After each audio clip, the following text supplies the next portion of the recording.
Hey guys, John, Vapor Hunting Technologies here. We're standing in front of two of our industrial dry blasting machines, brand new for 2024. We're gonna have a whole product line here in the showroom to show off wet versus dry, automatic parts washing versus high pressure parts washing. We're building it all. 2024 is an awesome time for us. If you guys need some equipment, please call in.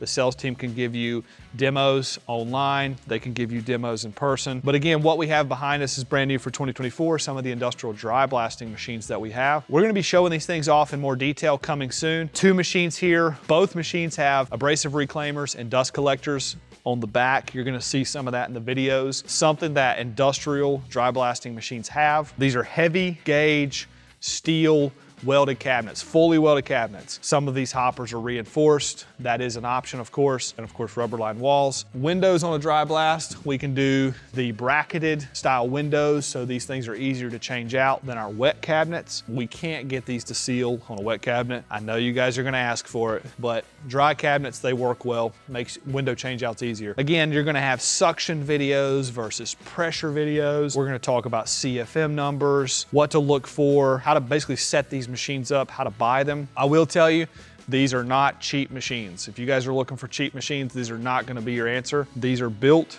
to work, just like our wet blasting machines, and these things are going to fly off the shelf. I will tell you, these things rival anything in the industry today. And we've been looking at this for many years. We've been developing and working and researching all of the different options in the world, and these are some of the best built machines on the market. But if you guys need help in setting up a blasting process, that's what we're here for. We're gonna be showing all of this stuff off. Again, we're gonna show you surface roughness examples. We're gonna show you wet versus dry surface roughness. Try to help you guys become more informed on abrasive selection, CFM numbers, different ways to set this equipment up to optimize your production process. If you guys have questions, put them in the comments below. And as always, thanks for watching.